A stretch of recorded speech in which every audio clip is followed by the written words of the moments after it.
दर्शकों नमस्कार। बिहार सरकार में पूर्व स्वास्थ्य मंत्री मंगल पांडे जी फंसते नजर आ रहे हैं और उन्होंने बड़ा भ्रष्टाचार किया है, ऐसी चर्चा पूरे बिहार में है। इसी पर बात करेंगे अगले 2 मिनटों में, बने रहिएगा मेरे साथ। बहुत सही और सटीक जानकारी दूंगा। तो मित्रों, हुआ कुछ ऐसा कि बिहार विधानसभा चुनाव 2025 से पहले एक टेंडर निकाली जाती है स्वास्थ्य विभाग के द्वारा, जिसमें पूरे बिहार के सरकारी अस्पतालों, पीएचसी, एपीएचसी में डस्टबिन की जरूरत को दर्शाया जाता है और कोटेशन की मांग की जाती है। टेंडर की प्रक्रिया शुरू की जाती है। कोई दिक्कत नहीं है इसमें, ये तो हर विभाग में होता है और टेंडर की ये नॉर्मल बात थी।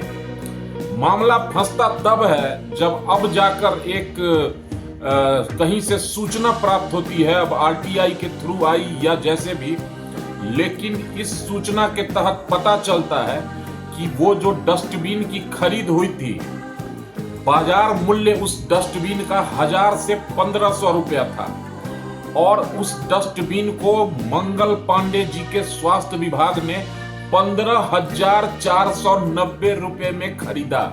मतलब एक कूड़ेदान 75 लीटर का 15,490 का। अब क्या था उस कूड़ेदान में? हो सकता है उसमें सिल्वर कोटिंग हो, जो भी हो, चर्चाएं जोरों पर है। और करीबन 300 करोड़ रुपए के डस्टबिन की खरीद हो गई।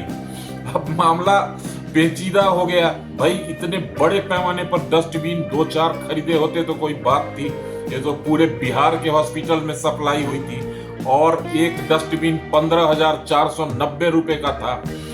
मामला बिल्कुल पेचीदा हो गया और अब जवाब देते नहीं बन रहा मंगल पांडे जी को। सिर्फ डस्टबिन ही नहीं, उस डस्टबिन में जो गार्बेज बैग रखा जाता है काले रंग का, आप सबों ने देखा होगा।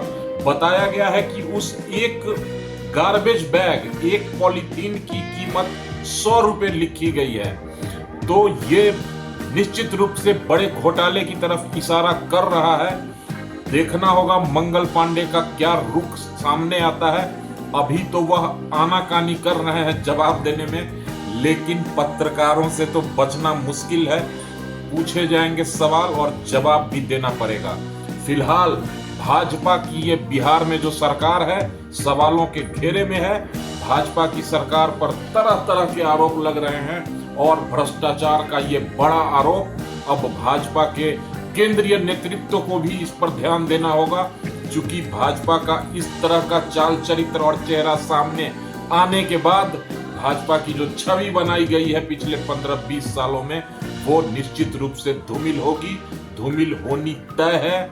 इसलिए नरेंद्र मोदी जी, प्रधानमंत्री जी और हमारे बिहार से ही राष्ट्रीय अध्यक्ष नितिन नवीन जी से आग्रह है कि इस मामले पर ध्यान दें।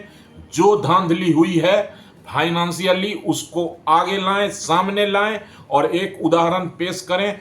अगर मंगल पांडे ने भ्रष्टाचार किया है तो उनको निश्चित रूप से उनके ऊपर कानूनी कार्रवाई करके उनको जेल भेजा जाना चाहिए।